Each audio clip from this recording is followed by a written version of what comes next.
Hello, my name is Norman Valdez, and I welcome you to another episode of the Brain Trainer podcast, AI for Social Impact.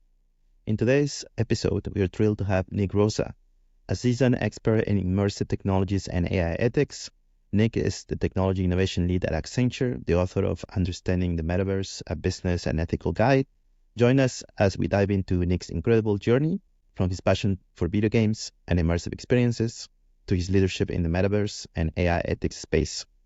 We'll explore the future of learning with AI, how gaming influences innovation, and the ethical challenges of blending AI with immersive technologies. Tune in for this insightful conversation and discover how AI and the metaverse are shaping our future.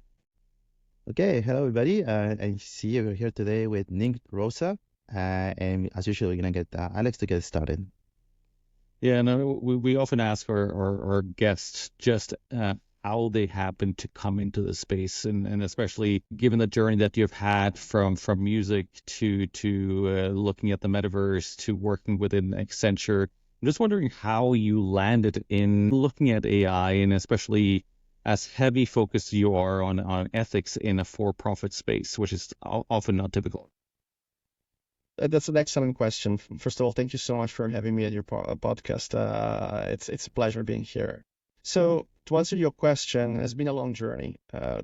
I've been trying to follow my passion since I was a child.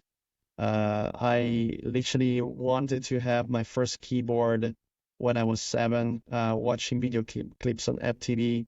I was really, really fond of Duran Duran, and I wanted to have a DX7 exactly like Nick Rosa in those amazing videos. So I started playing music when I was very, very young. And this passion moved on with me for many, many years.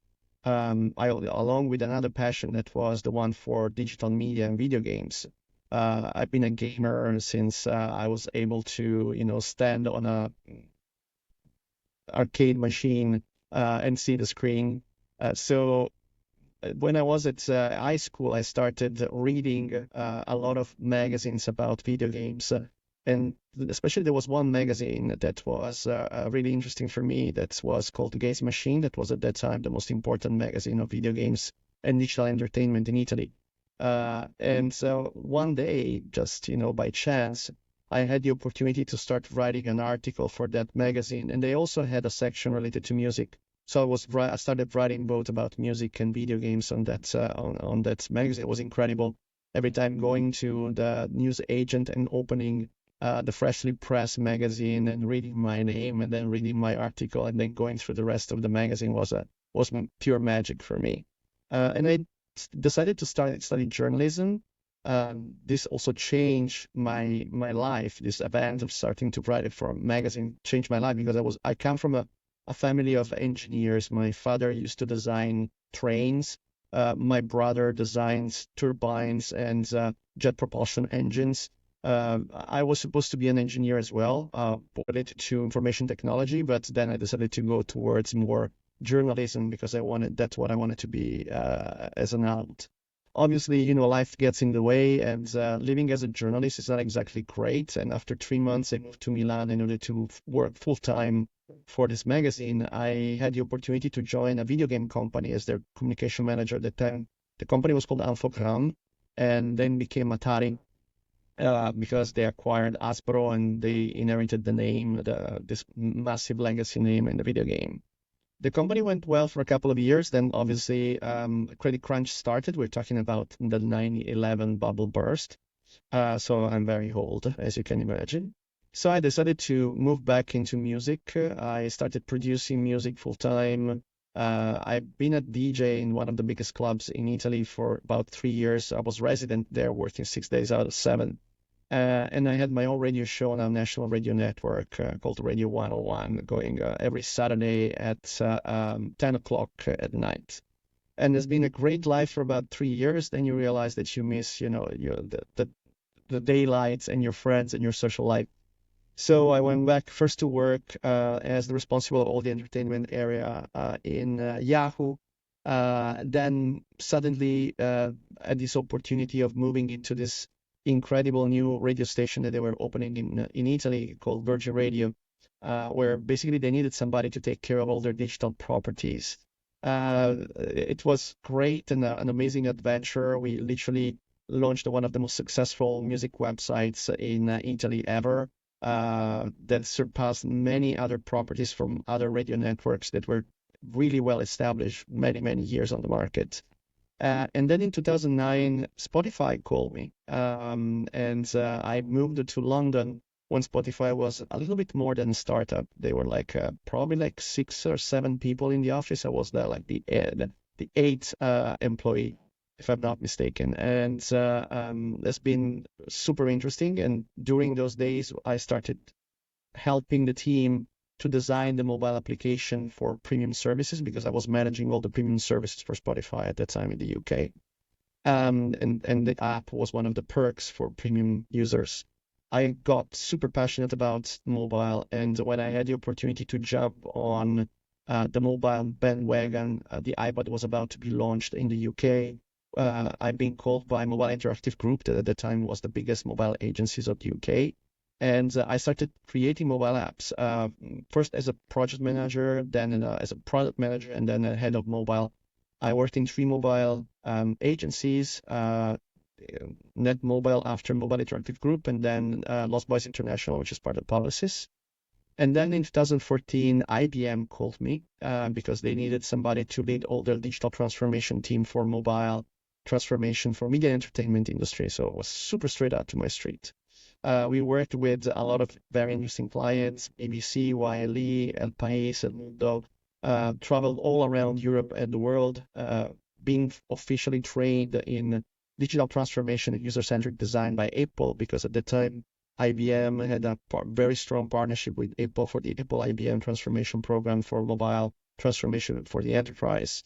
And then in all of a sudden, I've seen all of my passion aligning when I saw the Oculus Kickstarter happening in 2000, end of 2014, beginning of 2015.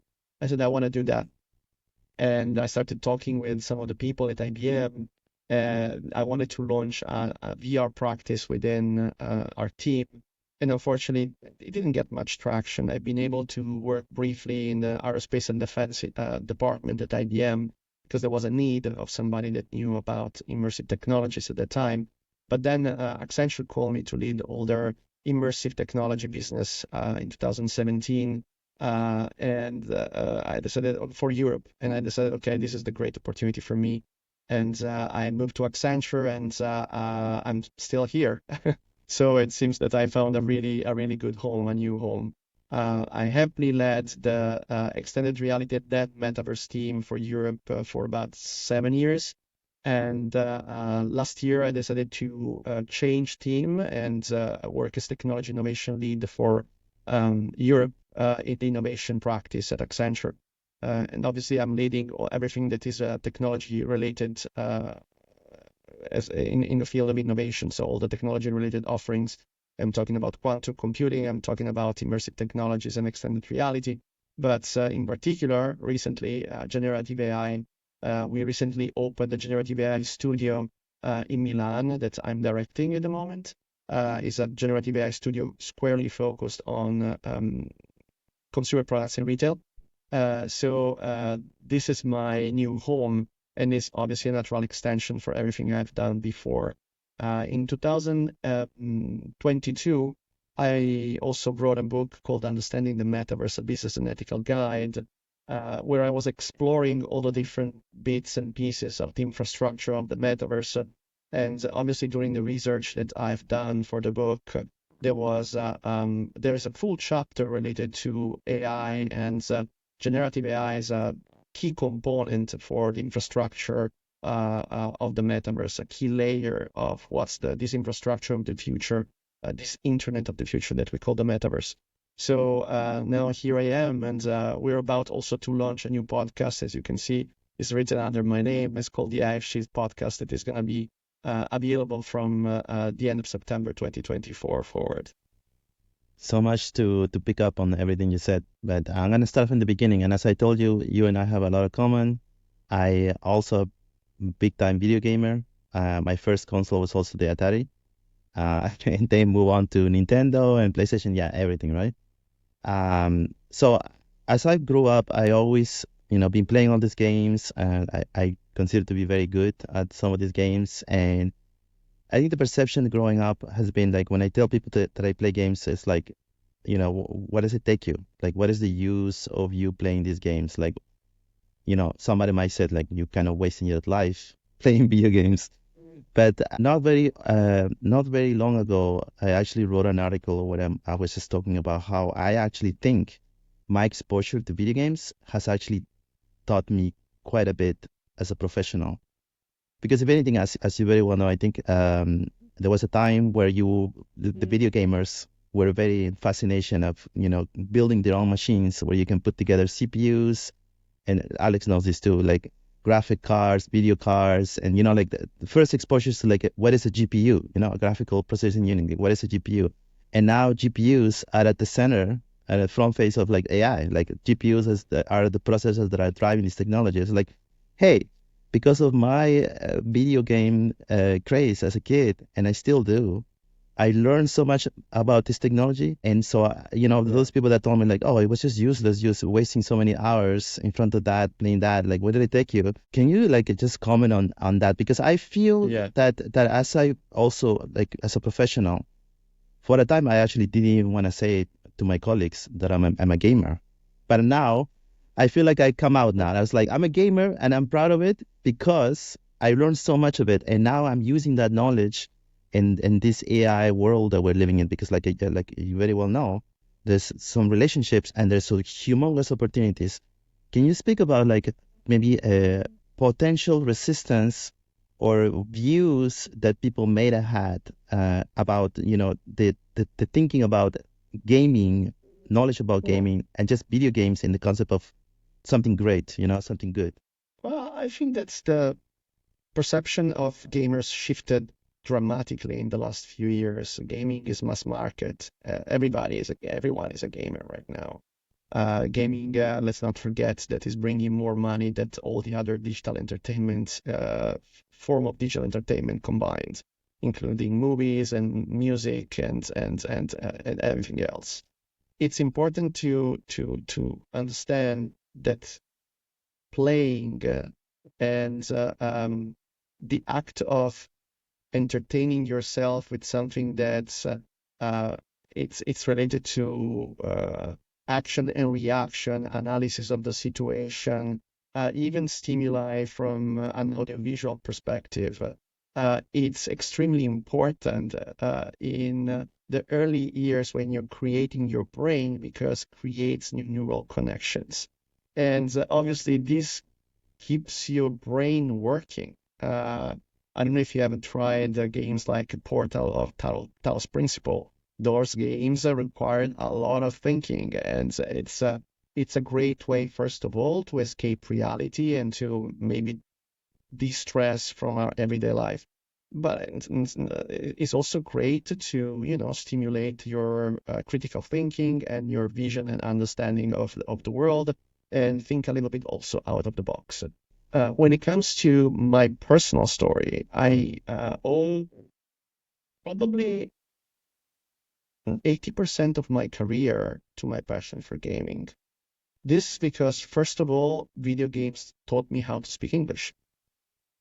I was a child in the southern part of Italy with very little or no access to international entertainment or international movies. As you know, in Italy, they dub movies and TV shows, which is something that I believe is horrible, but unfortunately, this is what happens. And I've been forced to learn English because I wanted to play video games. I was very fond of adventure games from LucasArts and Lucasfilm. So I was reading those very funny lines in The Secret of Monkey Island and Indiana Jones and so on. So I wanted to know what they were saying, and I wanted to enjoy them as much as possible. So I was playing those games with a vocabulary to translate all the words. And then obviously CD-ROM arrived, and they taught me how to speak in English, because I was listening all the actors speaking and the pronunciation and so on. And when I was 19, funny enough, and this is a true story, I decided to spend all my savings into VFX1 from Forte Technologies.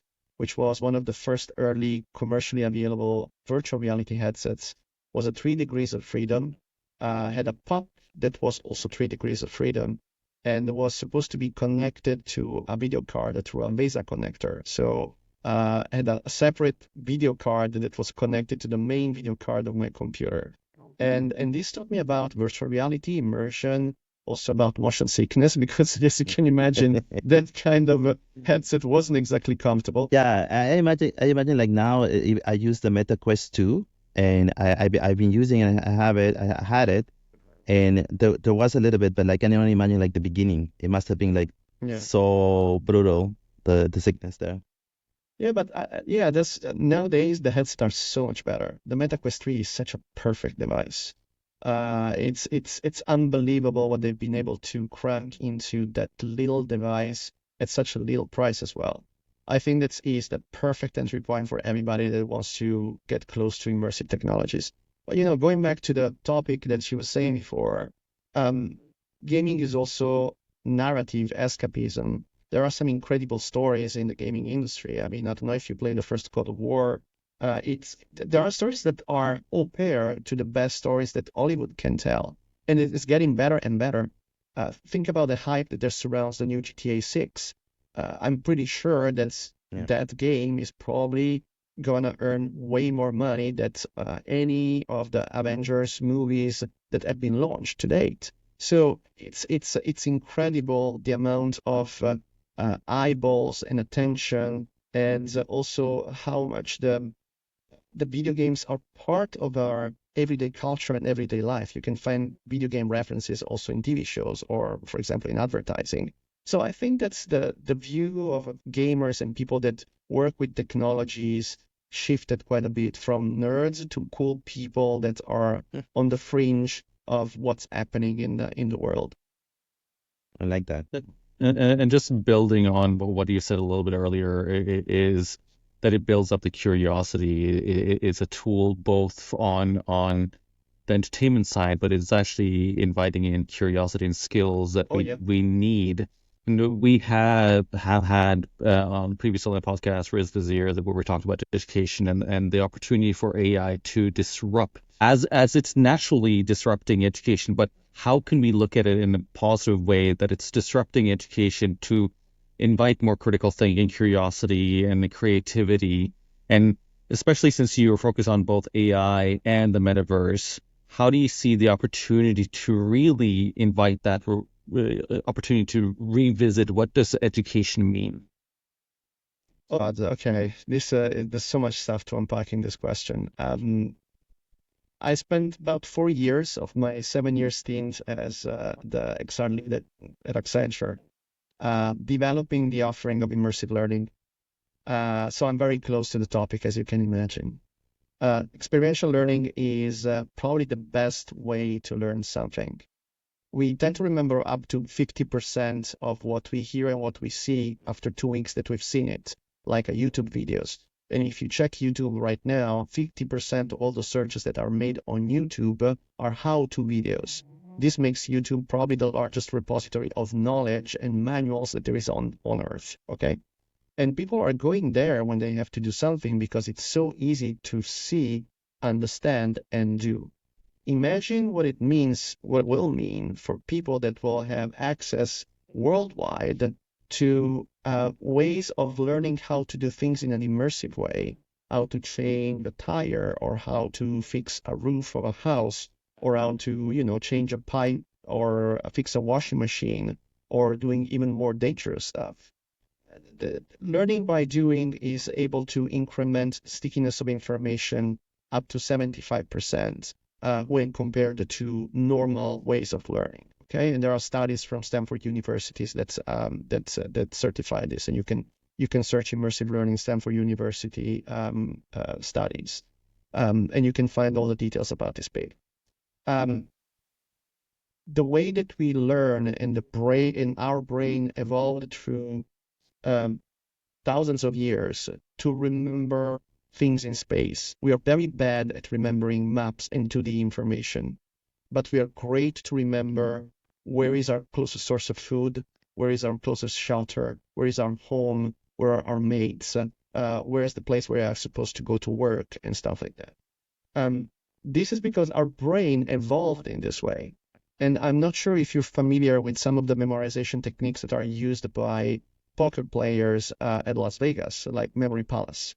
Those people are creating a 3D image of a journey connected to each of the cards that are drawn out of the deck in order to memorize this journey, to remember all the cards that are drawn out of the deck. And this is, again, because we memorize better physical places and spaces rather than 2D information. And the same thing is valid for immersive learning.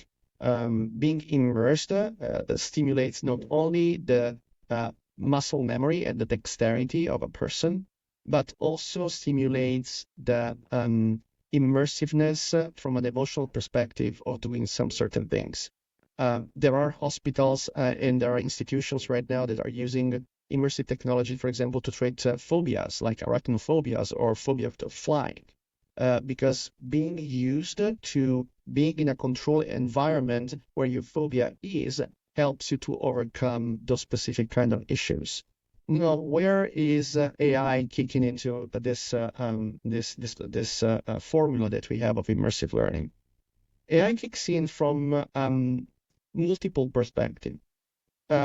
You could potentially have an AI that is controlling your vectors of movement in space. And there's a keynote that I gave at AWE in 2018 that talks about this. If you search Nick Rosa, AWE, you can find me on YouTube. Basically, imagine a simulation of a very dangerous operation, something that is going to teach you something super dangerous to do. The AI can learn the vectors of movement in space of you performing the simulation. It will understand where when you're about to commit an error, where you're moving too fast in space, where you are about to do something that is potentially dangerous for you or for the people that are around you, and memorize all those vectors in space and create the best trajectory possible in order to accomplish the task that you're supposed to accomplish.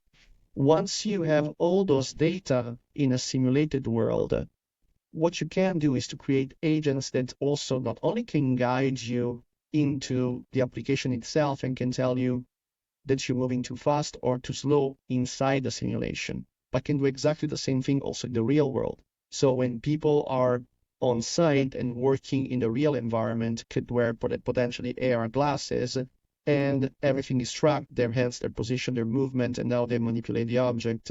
And AI agents can do predictive analytics of potentially dangerous situation in that moment. And this is for dexterity training. Of skill training, there's a world to unpack, because as you can understand, a large language model right now completely unlock and hijack the way that we are communicating, and it's possible to create very easily simulation scenario. Even right now with ChatGPT, you can use the voice functionality of ChatGPT. Even now that is not as advanced as the one that they showed at the latest OpenAI keynote, where you have milliseconds of reaction from your question. You can create simulation scenario. You can simulate, for example, job interview. You just have to open the OpenAI application, go to the chat, and then start asking to the agent to simulate a job interview in a specific kind of field, and it's going to start asking you questions, and this can train you to perform better. So this kind of simulation through AI mixed with the immersiveness of VR technology can literally create an environment that can make us ready to face any kind of situation, or better prepared to face any kind of situation. Then there's a third aspect that is also very interesting and fascinating. I don't know if you've seen recently, I posted it on my LinkedIn the other day.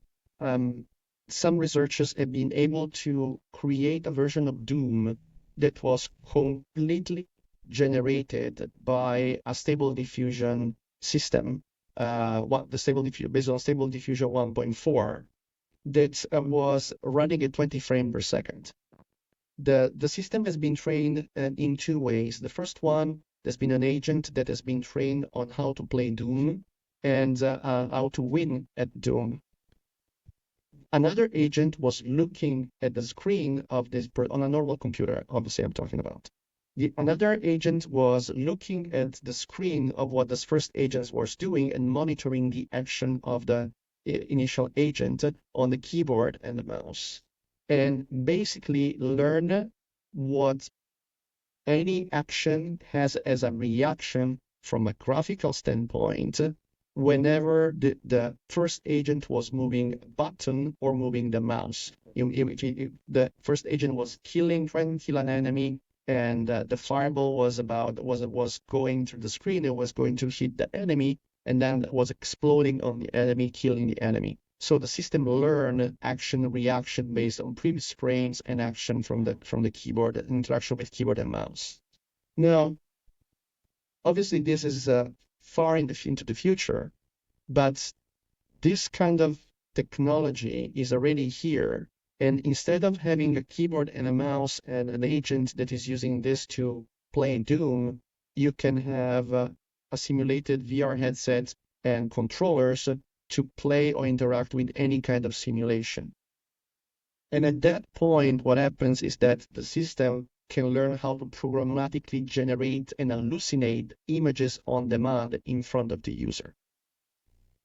The future is that simulation and entertainment and learning will be completely on demand based on the user, and will also interactive based on the actions of the user itself into those simulated environments and in those synthetically generated media. For the people that are my age, if you remember Star Trek Next Generation, the holodeck, that's the dream. A lot of people thought that the holodeck could be achieved using 3D technologies. I believe that probably is way more likely that this is going to be achieved using generative AI and the diffusion models, because everything that you create and generate through those models potentially can be changed on the fly. So let's say, for example, going back to Doom, I don't like having demons into Doom, but I want to have, I don't know, Legos instead of demons. I can say, okay, change every demon into Lego characters. Now change every weapon into, I don't know, a water spraying weapon instead of a bullet powered weapon. So all these kind of things can be done in those environments that are completely programmatically generated, that are obviously more difficult, if not impossible, to create on the fly using 3D technologies. So I believe that the future of entertainment is extremely exciting, especially if you are able to connect those generative sources to some real data and information that are reliable and science-based. Probably you've seen some use of Sora or Runway to generate images of how it could look walking through ancient Rome, or animate still images that have been taken in the will be interactive in the future, and will be possible to explore those worlds in an immersive way. There's a beautiful example that I like to give, which is Assassin's Creed Odyssey. I don't know if you have had a chance to play that game, but at the beginning of the game, you have the chance to select if you want to do an exploration or a tour of ancient Egypt using the engine of the game, and learn more about history of ancient Egypt through the engine of the game as an exploration game. And I believe that that's incredible. I wish I had those kind of games and tools while I was at primary school to learn about ancient Egypt. Imagine how exciting is the future when it comes to learning. Yeah, I follow Peter Diamandis, and he's a futurist, and he likes just look ahead on things. And and one of the discussions we always talk about, like, what it will be like if you can just learn about like Aristotle, and you can actually be in Macedonia at the time that he lived, and actually as if you were there because you were in the headset, right? Like the Assassin's Creed, I think, has a VR mode as well, that you can go and be in that VR world. It's just the amount of stimuli that you get when all of your senses and probably even more get engaged. the opportunity that brings to learning is really tremendous to me. It's just to envision. But I think I don't know. It will go there. I think they gotta fix this motion sickness thing. It's gotta be zero. I think it's gotta be zero. And I think you would agree, like the resolution, right? I think we're used to 4K, 8K now, and then we go into this headsets and it's like 1080p or maybe it's just a little bit better. I think that's two barriers for me that I need to be overcome, and the portability as well. Yeah. The new Quest 3 is really high resolution. It's way higher than I think that is around. It's more than 3.5K per eye. So it's really high resolution. So it's a really good asset and provides a level of refresh rate that's reduced massively the motion sickness. But I believe that's the magic bullet is having full mixed reality, because obviously when you see digital content or imposed on top of the real world with no need of a pass-through, but you're actually looking at the real world through transparent glasses, that's where the magic is going to happen. We're not going to have any more motion sickness, and eventually you can be locked out from reality, overimposing filling all your field of vision with digital content 100%, and eventually you can have VR. But if you want to dial down and have only some digital content on top of the real world because you feel more comfortable with that, and obviously Apple knows it very well. You can see what happened with the Apple Vision Pro. And there's opportunities to do pass-through technology, right? Like the pass-through, I think, kind of is because it can be a little bit of an aid to not be so immersive to help maybe the motion sickness there. Sorry to a little bit catch you, but I want to get to this part, this question that I wanted to ask you. Yeah. You've written a book, Understanding the Metaverse, which I haven't get to. It's my reading list, but it came out in December 2022. Just by looking at the Amazon publishing date, did it come? Is that the right date? Yes. Yes, it's actually end of October 2022, but Amazon probably received it a bit later. And as we very well know, ChatGPT 3.5, which was kind of like the spark of this revolution, let's say, November 2022. So it's been almost 2 years since you published this book. Since you focus on the metaverse, and maybe like we were not at the stage we are now with AI. What are some of the things that you're seeing now, having put yourself into this very specific focus, and what you're seeing right now, reflections from the book? Maybe is there a follow-up that you think? Are you writing a new book maybe? Like what are some things? I'm thinking about a new book, but it's still early stage. The book that I wrote was Understanding it. The full title of the book is Understanding the Metaverse: A Business and Ethical Guide. And I wanted to, and it's interesting because I started to write a book as a business guide. And the more I was writing the book about as a business guide, I realized that it's extremely important also to consider the ethical aspect of the metaverse. Because the more I was digging into this infrastructure of the future that we call the metaverse, or if you want to call it the Internet of the Future, which is a combination of extended reality or spatial computing, as some people like to call it, AI, high-speed networking, digital currencies, digital identity. There are so many layers in this infrastructure. The more I was looking at this infrastructure of the future and what brands and corporation and government could do with it, the more I was concerned about the fact that people could just consider the potential business uplift that could derive from those enablers and ignore some of the potential dangerous aspects that are linked to any new powerful technology, especially when connected with other powerful technologies. And I'll give you an example. An immersive world is an immersive world. And an immersive world per se can be obviously impactful and can have an effect on us. An AI agent that is just a chat is just an AI agent and can be obviously very convincing and can have a certain impact on us. But when you combine the immersiveness of the world plus the AI agent together, that's where things start to get weird. I don't want to say creepy, but obviously there are things that we need to be careful about. Why?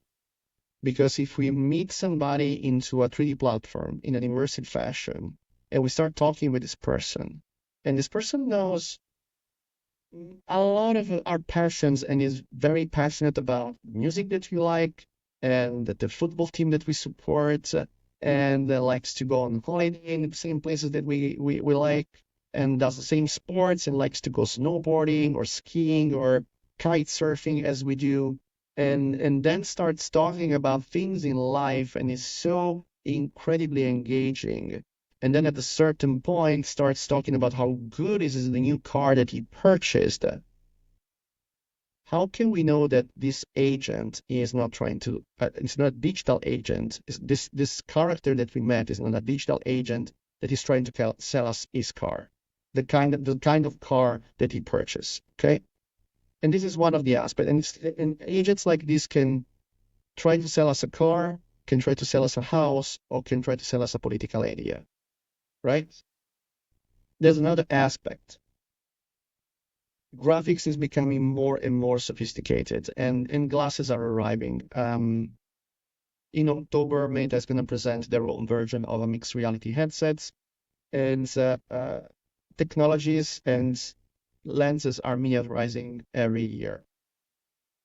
The moment where wearable glasses like the one that I'm having right now will be able to overimpose digital content on top of the real world in a photorealistic fashion is not very far away. I think that's very likely by the end of this decade, we're going to see something like this. You know, if I'm going to enter into a room and my smartwatch is measuring my level of hydration or my body temperature or just the temperature outside that knows my location, and I'm entering into a room and I see on the tables a lot of very nice and fresh Coca-Cola bottles, for example. How can I know if those bottles are real or not, or just product placement from a company that wants me to order or buy a Coca-Cola? There are some boundaries that need to be put on the usage of these technologies. User profiling, biometric data, use of virtual agents in synthetic worlds, and all of this needs to be regulated. Now, thanks God, especially in Europe, we have some really good forward-thinking regulation that are talking about all of these things. But for example, in the United States, the AI Act that's they issued there doesn't talk about manipulation. So I believe that there's still some work to do because we don't want to have another Cambridge Analytica. And as it is right now, recent searches assess that every day 50% of all the user-generated content that is created on the internet is AI generated. It's half of the content of the internet that gets created every day that is generated by machines. So we need to be conscious about all of this, and it's super important to keep an eye out. So I don't think that the follow-up book that I want to write is going to be about this topic because the responsible AI topic is vast and deep and goes so much into specific use cases of specific industries. At Accenture, we have a department that is solely dedicated to responsible AI and needs to give a sign-off before we deploy any kind of AI-related products. And the department is huge because, as you can imagine, and in every industry has its own potential issues that are linked to specific use cases that are different from industry to industry and impact the different level of potential risks in a different percentage based on the use case. So it's extremely important to keep your eyes open, both as a professional but also as a citizen about all these issues. Just to following up, and we're coming to a close now, and we'll tie in the last question here, and we can literally go on forever. I would love to have you back and keep Absolutely. exploring. But kind of looking at these two worlds again, and our podcast is focused on AI for social impact, and Yeah. obviously you spoke about a lot of the dangers, but equally on the other side, there's been some really great work done by June Sung Park out of MIT that builds an agentic environment. It's kind of like Stardew Valley, but you have a simulated AI town that has 30 AI agents walking around simulating a social environment. Yeah. Similarly, we had, I don't know if you saw, but they had a video released where there was 5 AIs and a human in a Yeah. VR space. We'll Yeah, include yeah. links to both. But how can we use this to simulate social environments so that we can understand and listen to systems so that we can understand intervention points for when we're trying to effectuate changes in our societal systems, healthcare or others? There are a lot of examples of how AI can help um, our society and also governments to understand a little bit better how to implement better policies and understand where the problems are. Um, AI is great to summarize very complex data. Generative AI is great to summarize and synthesize. It's a compressed algorithm for a huge amount of information and data. And for example, there are platforms that are also part of our ecosystem of partners. And I'm talking about Pulsar. Pulsar is a platform that is based on GenAI and is able to churn a huge amount of data related to specific kind of searches that are made into the system, connected to more than 35 sources of linear media, social media, and online media. What does it mean? It means that, for example, for a government that would like to get a little bit of a sentiment of what's happening on social networks and people, and interestingly enough, is also able to recognize reliable sources and has also a bot detection system that is able to understand programmatically computer-generated content that is there and filter it. So one of the tools that could be used by the government is to use those kind of social listening tools to better understand on a hyper-localized scale and a hyper-localized area of a specific region or even a specific block in a city, what's going on in those specific areas. We know that these kind of technologies can also help with the surveillance and make the cities safer. There's a huge debate of how facial recognition helped to identify everybody that was involved in the recent riots that happened in the UK from the far right. And if this is a good or a bad thing. Obviously, for this thing, from my point of view, is a good thing because it's important to identify people that could be potentially dangerous for the society and could be potentially violent. There are all technologies and techniques in order to use AI to map areas that are affected by climate change to understand what's the best possible crop to seed in order to implement new ways of doing agriculture in those areas. And there's a huge thread that is going hand in hand, also connected with satellite imagery and image analysis that is powered by AI systems that is going on right now, and we're also working in Accenture at the moment. There's the possibility, as you said, of democratizing learning and knowledge. Every kid right now that has access to the internet can go to the free version of ChatGPT and ask a question about ancient Rome or have a conversation about any kind of topic without the need of going down and Googling all those information. Um, there's also there are also some other potential questions that have to be raised, though. People need to have access to this kind of tools. Uh, AI is an incredible differentiator.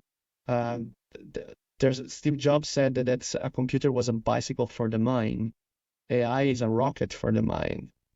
And there will be people that will take those rockets and will go to the stratosphere. The companies of the future will not be run by people, but will be run by agents that are controlled by one single person. The next billion-dollar company is going to be created by one single person that will have a swarm of agents that will generate wealth and projects for this person.